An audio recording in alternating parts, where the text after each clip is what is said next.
नमस्कार, सनातन विचार में आपका स्वागत है। आज जिस पुस्तक पर हम चर्चा कर रहे हैं वो चौखंबा संस्कृत प्रतिष्ठान द्वारा प्रकाशित जगतगुरु श्री रामानुजाचार्य कृत ब्रह्मसूत्र की श्री भाष्यम है। भाष्य के अनुवादक श्री ललित कृष्ण गोस्वामी जी हैं। पुस्तक 2 खंडों में आती है। प्रथम खंड में ब्रह्मसूत्र का पहला अध्याय और श्री रामानुजाचार्य का भाष्य है, और द्वितीय खंड में ब्रह्मसूत्र का द्वितीय, तृतीय और चतुर्थ, जैसा आप जानते हैं 4 अध्याय हैं कुल ब्रह्मसूत्र में, वेदांत दर्शन में। तो 3 अध्याय द्वितीय खंड में है और प्रथम अध्याय केवल प्रथम खंड में है। कुल मूल्य दोनों खंडों का मिला के 1500 रुपये है। मैंने चौखंबा संस्कृत प्रतिष्ठान चौखंबा की वेबसाइट से पुस्तक खरीदी थी और 20% का डिस्काउंट मिला था, तो 1200 की पुस्तक पड़ी। प्रथम खंड में कुल पृष्ठ 636 हैं भाष्य के, और 50 पृष्ठों में भूमिका, विषय अनुक्रमणिका आदि, विषय सूची और वर्णानुक्रमणिका आदि दी गई है। द्वितीय पाठ में 576 पृष्ठों में भाष्य है। 4 पृष्ठ में श्री रामानुजाचार्य कृत विशिष्ट अद्वैत संबंधित एक व्याख्यान है, और 2 पृष्ठ में कवर पेज इत्यादि है। पहले प्रथम भाग देख लेते हैं। दोनों ही भागों में यहाँ साइड कवर पे नंबरिंग दी गई है, जिससे बाहर से पता चलता है कि कौन सा भाष्य, कौन सा भाग कौन सा है। कवर के पीछे ही कुछ विषय संबंधित जानकारी है। भारतीय दर्शन साहित्य में प्रस्थान त्रयी में ब्रह्मसूत्रों का महत्वपूर्ण स्थान है। अपने असाधारण विशेषताओं के कारण ये अपने रचना काल से ही अध्ययन, अध्यापन तथा चर्चा के विषय बने हुए हैं। ये अत्यंत सूक्ष्म व गहन होने से व्याख्या सापेक्ष रहे हैं। अतः वेदांत के अद्वैत, द्वैत और द्वैताद्वैत मत के प्रायः सभी आचार्यों ने इन ब्रह्मसूत्रों को अपने अपने भाष्य लिखे हैं, जिनमें से प्रत्येक अन्यों से एक या दूसरी महत्व की बात में भिन्न है। इन सूत्रों पर प्रमुख 10 भाष्य उपलब्ध होते हैं, जिनमें से शंकर भास्कर विज्ञान भिक्षु द्वारा प्रणीत भाष्य निर्गुण ब्रह्म परक है, तथा रामानुज, निम्बार्क, मधव, श्रीकंठ, श्रीपति, वल्लभ और बलदेव द्वारा प्रणीत भाष्य सगुण ब्रह्म परक है। सगुण ब्रह्म परक भाष्यों में से रामानुज, निम्बार्क, मधव, वल्लभ और बलदेव के भाष्य वैष्णव सम्मत हैं, तो श्रीकंठ और श्रीपति के शैव सम्मत हैं। वैष्णव परंपरा के 4 संप्रदाय हैं: श्री संप्रदाय, सनक संप्रदाय, ब्रह्म संप्रदाय और रुद्र संप्रदाय। श्री संप्रदाय के प्रवर्तक रामानुज, सनक संप्रदाय के निम्बार्क, ब्रह्म संप्रदाय के मधव और रुद्र संप्रदाय के विष्णु स्वामी हैं। इन चारों संप्रदायों को वैष्णव संप्रदाय चतुष्टयी कहते हैं। रामानुजाचार्य वैष्णव मत के आचार्यों के शिखामणि हैं। इनके आधार्य श्रीजी हैं, अतः इनकी संप्रदाय श्री संप्रदाय और इनका भाष्य श्री भाष्य नाम से विदित है। ब्रह्मसूत्रों के उपलब्ध वैष्णव भाष्यों में सबसे प्राचीन रामानुज द्वारा प्रणीत श्री भाष्य है, जिसके रचना काल सन 1117-1127 ईस्वी से वैष्णव भाष्यों की परंपरा का प्रवर्तन होता है। बैक कवर के भी पीछे कुछ जानकारी दी गई है। रामानुज वेदांत का सिद्धांत विशिष्ट अद्वैत है। इसका तात्पर्य है विशिष्टयोर द्वैतम, अर्थात विशिष्ट कारण और विशिष्ट कार्य की एकता। सूक्ष्म चिद विशिष्ट ब्रह्म कारण है और स्थूल चिद विशिष्ट ब्रह्म कार्य है। इस प्रकार भिन्न भिन्न कार्य कारण अवस्थाओं को धारण करने वाला ब्रह्म ही, जो कि सर्वदा चिद विशिष्ट है, कारण और कार्य है और फलतः दोनों अवस्थाओं में एक है, अतः विशिष्टाद्वैत है। वैष्णव भाष्यों की परंपरा का प्रवर्तक व सबसे प्राचीन श्री भाष्य का सर्वप्रथम हिंदी भाषा अनुवाद प्रस्तुत है। इससे यत्र तत्र आवश्यक व्याख्यात्मक टिप्पणी दी गई है। इसमें ग्रंथ के अंत में विशिष्ट परिशिष्ट के अंतर्गत रामानुजाचार्य कृत प्रपत्ति चिंतनम नामक व्याख्यान दिया गया है, अतएव प्रस्तुत संस्करण विशिष्ट है। प्रपत्ति चिंतनम जो है ये द्वितीय खंड के अंत में 4 पृष्ठों में दिया गया है। पुस्तक देख लें। हिंदी टीकाकार निम्बर्काचार्य श्री ललित कृष्ण गोस्वामी। पुस्तक में अन्य कोई टीका या भाष्य नहीं है। श्री रामानुजाचार्य के भाष्य का मूल संस्कृत और बिल्कुल सरल हिंदी भाषा में भाष्य का अनुवाद है। जैसा आप यहाँ देख सकते हैं, पृष्ठ 2 जोड़ 50 + 4 + 636, मूल्य 1500, एक और दूसरे भाग दोनों का। अन्य प्राप्ति स्थान चौखंबा विद्याभवन, चौखंबा सूर भारती और चौखंबा पब्लिशिंग हाउस। पुस्तक जो है ये प्रथम निम्बार्काचार्य पीठ प्रयाग द्वारा प्रकाशित थी, और कई वर्षों पहले, करीब 15-20 साल पहले से चौखंबा संस्कृत प्रतिष्ठान जो है रामानुज भाष्य और रामानुज वेदांत और वल्लभ वेदांत जो है वो प्रकाशन करने लगी। तो ये प्राकथन जो है ये मूल पुस्तक से ही आता है, श्री मुनीलाल जी का। भगवान श्री रामानुजाचार्य कृत श्री भाष्य की सानुवाद प्रस्तुति में हमें अपार हर्ष हो रहा है। पूज्य चरण स्वामी ललित कृष्ण जी महाराज ने बड़ी निष्ठा और लगन के साथ प्रसिद्ध चारों वैष्णव संप्रदाय के भाष्यों का व्याख्या सरल, सुगम, मार्मिक भाषा में प्रस्तुत की है। संवत 2020 में श्री निम्बर्काचार्य चरण प्रणीत वेदांत पारिजात सौरभ और वेदांत कामधेनु की हम सानुवाद बृहद भूमिका सहित प्रकाशित कर चुके हैं, जो कि प्रादेशिक सरकार द्वारा पुरस्कृत भी है। उसका नव संस्करण तथा मधव और वल्लभ संप्रदाय के पूर्ण प्रज्ञ और अनुभाष्य भी हम इसके साथ प्रकाशित कर रहे हैं, यानी कि श्री भाष्य के साथ। समस्त वैष्णव समाज निश्चित ही इससे लाभान्वित होगा। यहाँ ग्रंथाकार परिचय है। श्री रामानुजाचार्य का कुछ परिचय है। इसमें देखिए, हमने जब फिलॉसफी ऑफ भेदाभेद देखी थी तो उसमें भेदाभेद में हमने एक भास्कराचार्य के साथ साथ यादव प्रकाश के भी ये भेदाभेद सिद्धांत के बारे में जानकारी प्राप्त की थी। तो उसमें भी ये मेंशन किया हुआ था कि उनका नाम रामानुजाचार्य के संबंध में भी यादव प्रकाश नाम आता है। हालांकि 100% ये नहीं कहा जा सकता कि ये दोनों यादव प्रकाश एक ही हैं, लेकिन संभवतः दोनों एक ही हैं। आप यानी कि श्री रामानुजाचार्य कांची में यादव प्रकाश जी के पास विद्या अध्ययन के लिए गए। आचार्य की कुशाग्र बुद्धि और शास्त्र विवेचन की अद्भुत शैली से यादव प्रकाश जी को अमर्ष होना स्वाभाविक था। आगे चलकर उनसे वैमनस्य का रूप धारण किया। यादव प्रकाश जी ने आचार्य की हत्या करने का प्रयास किया। अंततः श्री रामानुज गुरुकुल में अधिक दिन नहीं ठहर सके। अल्प वय में ही मात्या की आज्ञा से उन्होंने विवाह किया, किंतु इनका गृहस्थ जीवन भी कलहपूर्ण रहा। कटुभाषणी स्त्री के दुर्व्यवहार से खिन्न होकर आचार्य ने त्रिदंड संन्यास ग्रहण कर अपने को वैष्णव धर्म के प्रचार में पूर्णतः अर्पित कर दिया। उन्हीं दिनों श्रीरंगम में श्री यमुनाचार्य जी वैष्णव धर्म के प्रचार कार्य में लगे हुए थे। उन्होंने आचार्य रामानुज की प्रशस्ति श्रवण की और अपने शिष्य महापूर्ण स्वामी को आचार्य को कांची में लिवा लाने के लिए भेजा। आचार्य भी श्री रामानुजाचार्य जी से मिलने के लिए बहुत दिनों से उत्सुक थे। वे जब तक श्रीरंगम पधारे तब तक दुर्भाग्य से यमुनाचार्य जी का परलोक हो गया। अतः आचार्य ने महापूर्ण स्वामी से ही दीक्षा ग्रहण की। आचार्य की संन्यास दीक्षा गोष्ठी पूर्ण स्वामी द्वारा हुई। यमुनाचार्य जी ने ब्रह्मसूत्र भाष्य की रचना, दिल्ली के तत्कालिक शासकों के महल में भगवान श्री राम के श्री विग्रह का उद्धार और विशिष्टाद्वैत सिद्धांत का प्रचार करने की प्रबल कामना की थी। आचार्य रामानुज ने इन तीनों को ही पूर्ण किया। भाष्य रचना के लिए वो अपने अभिन्न सहयोगी कुरेश स्वामी को लेकर कश्मीर पधारे। वहां उन्होंने सरस्वती पीठ में बोधायन वृत्ति देखी। कुरेश स्वामी ने प्रायः संपूर्ण ग्रंथ को कंठस्थ कर लिया। उसी के आधार पर आचार्य ने ब्रह्मसूत्र भाष्य की रचना की, जो कि श्री भाष्य के नाम से प्रसिद्ध हुआ, जिसे आज आपके समक्ष लोक भाषा में विवर्त के साथ प्रस्तुत किया जा रहा है। दिल्ली के शासकों से श्री राम का श्री विग्रह तो संपत कुमार कहकर आचार्य जी ने ग्रहण किया। आचार्य को एक हयग्रीव का विग्रह कश्मीर में भी प्राप्त हुआ था, जिसकी आराधना से श्री आचार्य का वाग वैभव प्राप्त हुआ। श्री आचार्य को वाग वैभव प्राप्त हुआ। आजकल यह विग्रह मैसूर के परकाल मठ में विराजमान है। श्री यमुनाचार्य के वैष्णव धर्म के प्रचार कार्य में सबसे बड़ी कठिनाई चोल राज के राजा कुलतुंग शैव की कट्टरता और बर्बरता थी, इसलिए उन्हें श्री रामानुज के सहयोग की अपेक्षा थी। आचार्य ने बड़े संघर्ष और धैर्य से उस बर्बर शासक का सामना किया। उसने श्री रामानुज को शासकीय अधिकार से दरबार में बुलाकर समाप्त करने का ही निश्चय कर लिया था, किंतु कुरेश स्वामी ने आचार्य को चुपचाप मैसूर रवाना कर दिया और स्वयं दरबार में उपस्थित हो गए। उस क्रूर धर्मांध शासक ने कुरेश स्वामी की आंखें निकलवा ली थी।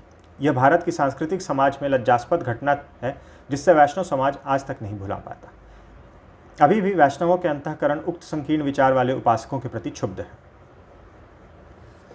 आचार्य चरण ने 74 शिष्य बनाए। आचार्य श्री का जीवन अत्यंत संघर्षमय था। दक्षिण भारत के प्रचलित शैव संप्रदाय से ही आचार्य को संघर्ष नहीं करना पड़ा, अपितु पूर्व प्रचलित अनन्याय वैष्णव मतावलंबियों से भी उनका संघर्ष हुआ, जिसका आज तक अंशतः प्रभाव चला आ रहा है। आचार्य श्री रामानुज का संघर्षमय जीवन किन्हीं भी अन्य का नहीं था। आचार्य श्री ने जो कार्य किया है वो वैष्णव संप्रदाय के ऐतिह्य में चिर स्मरणीय रहेगा। इसका असीम कृपा से ही श्री वैष्णव संप्रदाय उपकृत है, अन्यथा दक्षिण भारत तो वैष्णवता विहीन हो जाता। यह जो ग्रंथाकार परिचय है, यह रामानुज आचार्य हैं। श्री रामानुज गतश्रम नारायण मंदिर विश्रांत घाट मथुरा के रामानुज आचार्य हैं, उन्होंने ही लिखा है। फिर आगे प्रस्तावना दी गई है, जिसमें थोड़ा बहुत उनके सिद्धांत का परिचय है।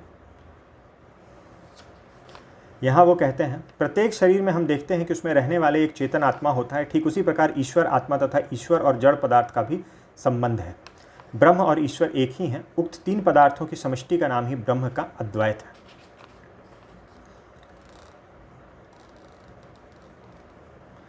जब वेद कहते हैं कि ब्रह्म जगत के कारण है, तो यह निश्चित हो जाता है कि एक में तीन छिपे हैं और वे ही एक के अंतर्गत तीन के रूप में प्रकट होते हैं। परिणामवाद वेद सम्मत है। कारण ब्रह्म और कार्य ब्रह्म समान है। कारण ही कार्य बन जाता है। अंतर केवल इतना है कि कारण को हम योगजन्य ज्ञान से ही देख सकते हैं, जबकि कार्य को इन नेत्रों से भी देख सकते हैं। उसका शरीर भी, अतः जगत सत्य है और अद्वैत भी सत्य है। जगत भी सत्य है और अद्वैत भी सत्य है। केवलाद्वैत मतानुसार अभेद प्रतिपादक श्रुति ही सही है, प्रामाणिक है, तथा भेद प्रतिपादक श्रुति काल्पनिक और मिथ्या है। किंतु वैष्णव मतावलंबियों के मत में दोनों ही प्रकार की श्रुतियां सही और प्रामाणिक है। केवलाद्वैत से यहाँ श्री आदि शंकराचार्य के मत का संदर्भ है। श्री रामानुज के मत में अभेद प्रतिपादक श्रुति एक में तीन का वर्णन करती है तथा भेद प्रतिपादक श्रुति तीनों का भिन्न भिन्न वर्णन करती है। ध्यान और उपासना ही मुक्ति के साधन है, ज्ञान मुक्ति का साधन नहीं है। ब्रह्मैकत्य ज्ञान से अविद्या की निवृत्ति नहीं हो सकती, क्योंकि जब बंधन परमार्थिक है तब इस प्रकार के ज्ञान से उसकी निवृत्ति कैसे संभव है। वेदन, ध्यान, उपासना आदि शब्द मुक्ति के ही सूचक हैं। भक्ति, साधन और फल दो प्रकार के।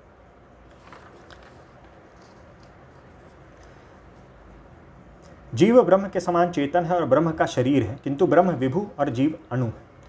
ब्रह्म जीव में सजातीय विजातीय भेद नहीं है, अपितु स्वगत भेद है।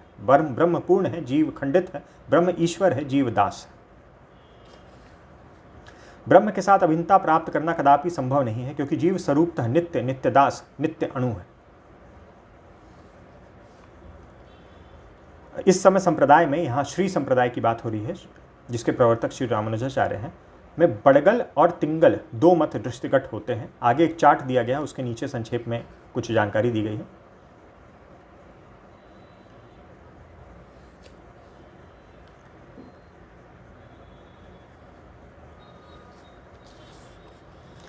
अर्थात भक्ति योग उसी को लाभदायी होता है जो कि ना तो एकदम ही कर्म का त्याग कर देता है और ना एकदम ही कर्म में आसक्त हो जाता है, उसी के लिए भक्ति योग।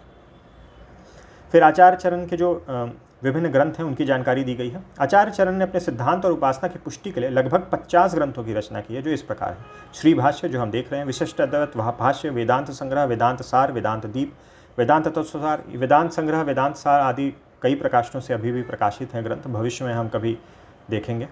वेदांत दीप, वेदांत तत्वसार, वेदांत संग्रह, गीता भाष्य हम देख चुके हैं, गीता प्रेस द्वारा प्रकाशित। श्वेताश्वरोपनिषद भाष्य, मुंडोक उपनिषद भाष्य, प्रश्नोपनिषद, ईशोपनिषद, विष्णु सहस्रनाम भाष्य, न्यास परिशुद्धि, न्याय सिद्धांजन, पांचरात्र रक्षा, योग सूत्र भाष्य, मणिदर्पण, रत्न प्रदीप, न्याय रत्नमाला, गुण रत्न कोश, मति मानुष, देवता पारमय, इस प्रकार से कुल यहाँ पे 48 ग्रंथ और फिर इत्यादि दिए गया है। आचार्य चरण के 6 विशेष वाक्यों का उपदेश दिया, जिसका सारांश यहाँ दिया गया है, इस प्रकार से है। कर्मानुष्ठान को भगवत अंकार्य समझकर करना चाहिए और फलेच्छा रहित होकर भगवान नाम मंत्र का जप करना चाहिए। यदि इसमें असमर्थ हो तो द्रविड़ ग्रंथों का अहर्निश पाठ करना चाहिए। यदि यह भी ना हो सके तो दिव्य देशों में भगवत अंकार्य करना चाहिए और भगवान मूर्तियों की प्रतिष्ठा करनी चाहिए। यदि यह भी ना हो तो अर्थ सहित निरंतर मंत्र द्वय का अनुसंधान करना चाहिए। यदि इसमें भी गति ना हो तो दिव्य देशों में कुटी बनाकर निरंतर वास करना चाहिए। यदि ऐसा भी ना कर सके तो ज्ञान भक्ति वैराग्य युक्त शरणागति धर्म के मर्मज्ञ अहंकार ममता मुक्त भगवत भक्तों के आश्रय में सदा रहना चाहिए। ईश्वर जीव का भेद ही सिद्धांत है, शरणागति ही मोक्ष उपाय है। अंतकाल में यदि मेरे भक्त मेरा स्मरण ना भी कर सके तो भी उनकी मुक्ति होती है। प्रपन्न भक्त का मोक्ष व कर्ता मैं हूँ, महापूर्णाश्रय की शिष्यता ग्रहण करें। यह स्वामी ललित कृष्ण द्वारा एक बहुत ही अच्छे से सिद्धांत का यहाँ पर परिचय दिया गया है। पुस्तक में प्रिंटिंग का जिस प्रकार से आप यहाँ देख सकते हैं, कहीं कहीं स्याही जो है वो उड़ गई है, कहीं कट गई है, जैसा हम चौखंबा की कई पुस्तकों में देखते हैं। तो उससे बहुत ज़्यादा कठिनाई तो नहीं है, लेकिन हाँ कहीं कहीं कठिनाई हो जाती है पढ़ने। ये अवतरणिका है, प्रथम अध्याय बहुत ही विस्तृत है, पूरा सिद्धांत वगैरह सब कुछ इस अवतरणिका में दिया गया है और सूत्र के अंतर्गत क्या क्या हर सूत्र का दिया गया है कहीं कहीं क्लब करके। और द्वितीय अध्याय इस प्रकार से काफ़ी बड़ी विषय सूची आप कह सकते हैं, चारों अध्यायों की विषय सूची है। यहाँ 50वें पृष्ठ पे ये समाप्त हो रहा है। ये चार्ट दिया गया है, इसी के अंत में दिया गया है। श्री रामानुज संप्रदाय के इस समय 2 प्रकार की उपासना होती है। एक प्रकार के लोग कर्मकांड प्रधान वैधि भक्ति को महत्व देते हैं, दूसरे अनुरागात्मिका प्रपत्ति को ही प्रधान मानते हैं। इन दोनों को बंदर और बिल्ली के बच्चों की उपमा दी जाती है। कर्मकांडी बंदर के बच्चे की तरह स्वयं भगवान से चिपटने का प्रयास करते हैं, जबकि प्रपन्न भक्त बिल्ली के बच्चे की तरह प्रभु के आश्रित रहते हैं। प्रभु को ही उनकी देखभाल करनी पड़ती है। बटगल और तिंगल नाम से जाने जाते हैं। इनमें कतिपय प्रभेद हैं, वैसे ये हैं एक ही। ये प्रभेद हैं उपासना की दृष्टि से। तो ये संप्रदाय की कुछ जानकारी थी। फिर यहाँ से भाष्य प्रारंभ हो रहा है। अथतो ब्रह्म जिज्ञासा, ये श्री रामानुजाचार्य का भाष्य है और हिंदी अनुवाद। तो भाष्य बस इतना नहीं है, क्योंकि भाष्य जो है बहुत बड़ा है। जैसे ये पूरी पुस्तक केवल प्रथम अध्याय है और इसमें केवल प्रथम सूत्र का भाष्य जो है श्री रामानुजाचार्य का, वो करीब 220 या 228 पृष्ठों का भाष्य है अनुवाद के साथ। तो जो भाष्य है उसको ब्रेक कर करके, जैसे एक पैराग्राफ है फिर हिंदी अनुवाद, फिर ये भाष्य ही चल रहा है प्रथम सूत्र का ही, 200 पृष्ठों तक यही चल रहा है। तो भाष्य है, अनुवाद है, इस प्रकार से दिया गया है। अनुवाद बहुत सरल भाषा में है। ओवरऑल प्रिंटिंग अच्छी है, ठीक है। फॉन्ट साइज़ भी बहुत बड़ा नहीं है लेकिन बहुत छोटा भी नहीं है, पढ़ने में दिक्कत नहीं है, लेकिन कहीं कहीं वही जो स्याही है वो हल्की पतली होती रहती है।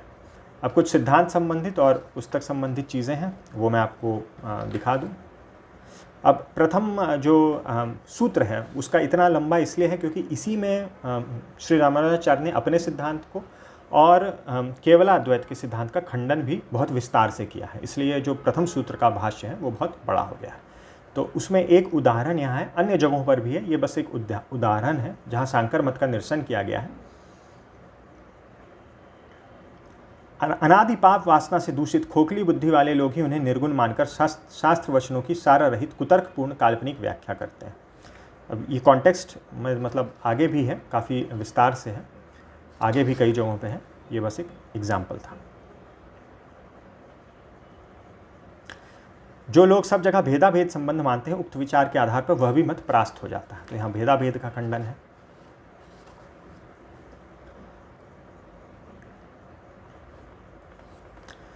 अहम रूप से प्रकाशित रहता है क्योंकि वह स्वयं प्रकाश है। जो जो वस्तुएं स्वयं प्रकाश होती हैं वे सब अहम से ही प्रकाशित होती हैं। जैसे कि संसारी आत्मा अहम आकार में ही अवभाषित होता है, यह बात तो हम आप दोनों को स्वीकार्य है। जो अहम रूप से प्रकाशित नहीं होता वह स्वप्रकाश नहीं है, जैसे घट आदि जड़ पदार्थ। मुक्त आत्मा स्वप्रकाश है, इसका प्रकाश अहम रूप में ही प्रकाशित रहता है।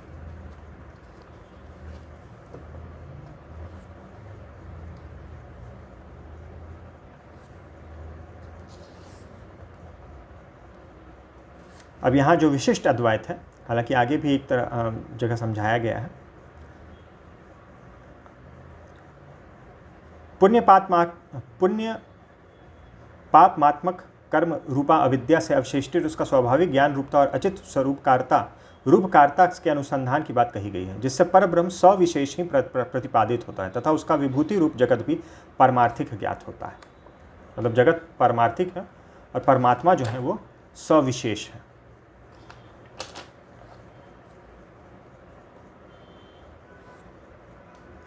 परमात्मा और जीवात्मा की एकता को सत्य कहना मिथ्या भ्रम है, क्योंकि एक द्रव्य कभी दूसरा द्रव्य नहीं हो सकता। तो ये केवलाद्वैत सिद्धांत का यहाँ पर इस खंड में उसकी आलोचना कर रहे हैं।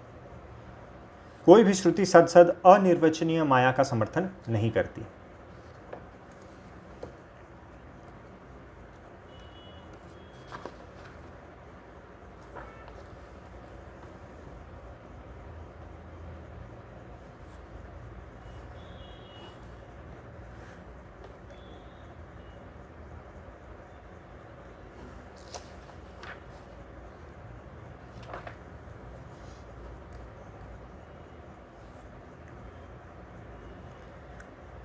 यहाँ पे फिर से सारे ही वाचक अर्थबोधक शब्द अचिद विशिष्ट और जीव विशिष्ट परमात्मा के ही वाचक है। इस प्रकार कारणावस्थ परमात्मा बोधक शब्द तत् के साथ कार्यावस्थ बोधक शब्द त्वम का समानाधिकरण्य अभेदोक्ति अबाध रूप से संपन्न होता है। इससे जानना चाहिए कि स्थूल सूक्ष्म जड़ चेतन सारा जगत ब्रह्म का प्रकार है। ब्रह्म स्वयं ही कारण और कार्य रूप है एवं समस्त जगत का उपादान कारण है। सूक्ष्म जड़ चेतन शरीर वाला ब्रह्म ही स्थूल जड़ चेतन का कारण है। तो ब्रह्म ही उपादान कारण है।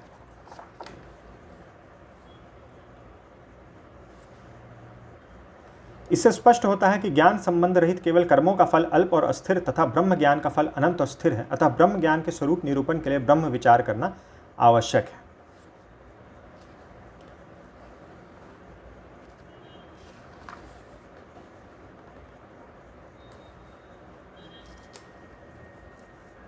यहाँ फिर ब्रह्म को बताया गया है। उक्त वाक्य जन्म स्थिति और लय के निमित्त और उपादान कारण को ब्रह्म कहकर लक्षित करते हैं। जगत के निमित्त और उपादान कारण होने से ही ब्रह्म सर्वज्ञ सत्य संकल्प विलक्षण शक्ति और बृहत्व से पूर्ण है।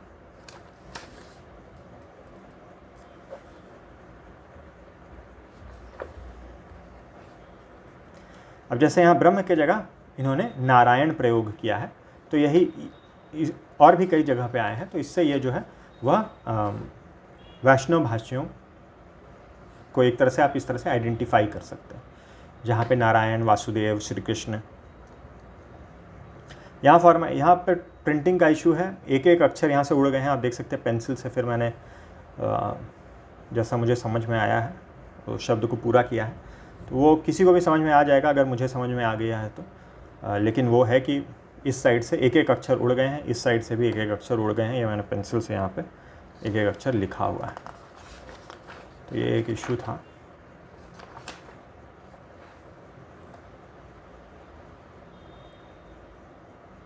समानता के प्रसंग में विशेषता का प्रश्न स्वतः ही निवृत्त हो जाता है। इसी प्रकार समानाधिकरण बोधक वेदांत वाक्यों में भी विशेषण और विशिष्ट भाव से ब्रह्म का प्रतिपादन किया गया है। तो विशिष्ट है, ब्रह्म जो है वो विशिष्ट है, विशेष है। जगत के एकमात्र कारण परमात्मा किसी अन्य प्रमाणों से प्रमाणित नहीं हो सकते, उनको जानने के लिए शास्त्र ही एकमात्र प्रमाण है, उसका निर्णय यहाँ किया गया है।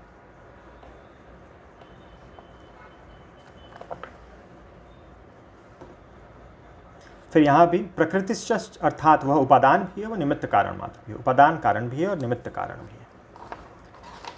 तो इस प्रकार से पृष्ठ संख्या 636 पे प्रथम भाग जो है, प्रथम अध्याय समाप्त हो रहा है। अब द्वितीय खंड देख लेते हैं। तो इसमें भूमिका इत्यादि नहीं दी गई है, यह तो वही है जो प्रथम खंड में जानकारी दी गई थी। कवर पेज तो सेम है, बस 1-2 का अंतर है। कोई विषय सूची आदि उसी में दे दी गई है। तो यहाँ सीधे द्वितीय अध्याय से पुस्तक प्रारंभ हो रही है। लेआउट इत्यादि सब कुछ सेम है, वही है। इसमें भी कुछ चीज़ें मैं अब यहाँ पर पहले किसी वीडियो में मैंने चर्चा की थी कि श्री रामानुजाचार्य ने थोड़ा बहुत समझाया है कि हम किस प्रकार से खंडन कर रहे हैं या आलोचना कर रहे हैं दूसरे मतों का। तो यहाँ एक जनरल है, पूर्व पक्ष में ये तर्क दिया जा रहा है, जो ये कहा है कि शास्त्रों में ऋषि प्रसन्न कपिलम इत्यादि कहकर कपिल की आप्त रूप से प्रशंसा की गई है, इसलिए उनकी स्मृति के अनुसार वेदार्थ का व्यवस्थापन करना उचित है। यह कथन तो असंगत है। ऐसा मानोगे तो सर्वश्रेष्ठ ज्ञानियों में अग्रगण्य परम बुद्धिमान बृहस्पति का श्रुति स्मृतियों में बड़ी प्रतिष्ठा के साथ उल्लेख किया गया है। उनके लोकायत नास्तिक सिद्धांत के अनुसार भी वेदांतों का सामंजस्य करना पड़ेगा। तो ये कहना चाह रहे हैं कि जैसे जो लोकायत चारवाक सिद्धांत है उसके प्रणेता बृहस्पति को माना जाता है, तो ये कह रहे हैं कि उनका भी तो बहुत ज़्यादा सम्मान है, फिर तो हम चारवाक दर्शन को भी एक्सेप्ट कर लें।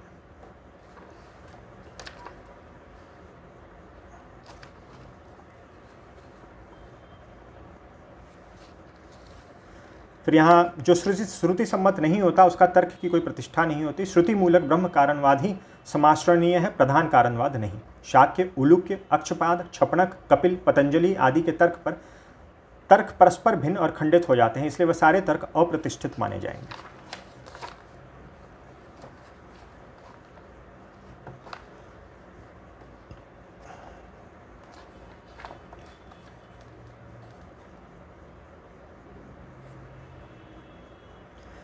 अब यहाँ पे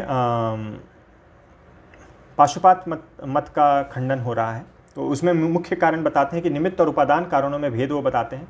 केवल निमित्त कारण मानते हैं ईश्वर को, और तथा मोक्ष के साधनी का 6 मुद्राओं का धारण करना मानते हैं, और मोक्ष के साधन को भी ज्ञान या भक्ति या कर्म उनसे अलग कुछ मानते हैं। यहाँ पांचरात्र सिद्धांत का आ रहा है, लेकिन उसको उन्होंने डिफेंड किया है आगे चल के।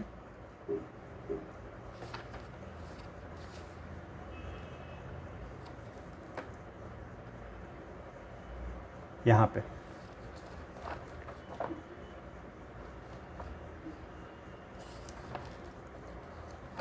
अब यहाँ पे वो एक्सप्लेनेशन आता है। शारीरिक शास्त्र में सांख्योक्त तत्वों की अब्रह्मात्मकता मात्र का निराकरण किया गया है, उसके स्वरूप का नहीं।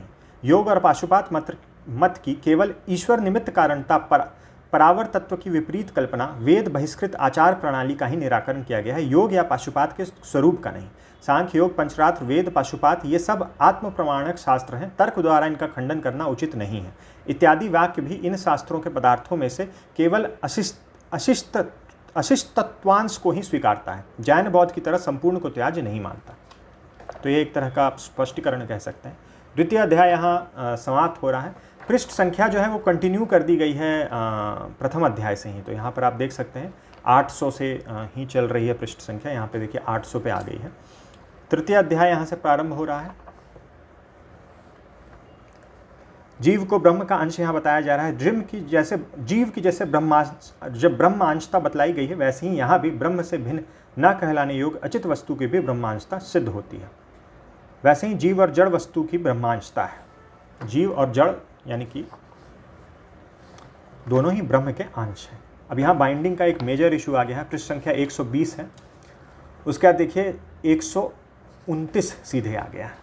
29 के बाद फिर ये चला जा रहा है 31, 32, 36 तक, और फिर 1021 आया। लेकिन ऐसा है कि बाद में फिर वो पृष्ठ आ गए हैं। तो 21, 20 वहाँ था, फिर यहाँ पे 22, 23, 21, 22, 23 वो आ गए। तो बस थोड़ा आगे पीछे करके पढ़ना पड़ेगा। 20 के बाद फिर यहाँ से 21 से लेकर 28 तक यहाँ पढ़ना पड़ेगा, और फिर 29 से लेकर 36 तक यहाँ पढ़ना पड़ेगा, और फिर 37 से यहाँ से कंटिन्यू करना पड़ेगा। ये फिर विभिन्न विद्याएं हैं कि उनका ब्रह्म प्राप्ति विद्याओं का एकमात्र फल ब्रह्म प्राप्ति रूप मोक्ष है, इसलिए वो सारी विद्याएं जो हैं वो एक हैं। यहाँ से चतुर्थ अध्याय प्रारंभ हो रहा है। एक जगह कोई मैंने पृष्ठ मिस कर दी है, वहाँ भी एक गलत छपाई है, जिसके कारण एक सूत्र पूरा मिस हो गया है।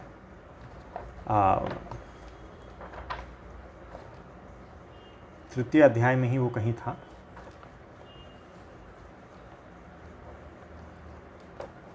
ये बाइंडिंग का इश्यू है, यहाँ भी बाइंडिंग का इश्यू है। यहाँ पे पृष्ठ संख्या 1000, ये देखिए 44 था, उसका 1054 यहाँ छप गया, और फिर 1046 यहाँ आ गया। तो 1054 पे ये देखिए यहाँ पर तृतीय अध्याय के तृतीय पाद का 48वां सूत्र था, और अब यहाँ सीधे 50वां सूत्र आ गया। तो यहाँ पे 49वां सूत्र आना चाहिए था, लेकिन यहाँ 54वां पृष्ठ छप गया है, 1054वां। तो उसके वजह से वो भाष्य और वो सूत्र दोनों ही पुस्तक में उपलब्ध नहीं हो पाए। तो आशा है कि आगे के संस्करणों में इसको सुधार दिया जाएगा। ये चतुर्थ अध्याय है, और यहाँ विशिष्ट परिशिष्ट में यहाँ पे भाष्य समाप्त हो रहा है 1211वें पृष्ठ पे। ये दोनों खंड मिला के पृष्ठ संख्या है। विशिष्ट परिशिष्ट में श्री रामानुजाचार्य कृत प्रपत्ति चिंतन एक व्याख्यान है विशिष्ट अद्वैत के ही संदर्भ से। ये मूल संस्कृत दिया गया है, नीचे अनुवाद दिया गया है, केवल 4 पृष्ठों का है।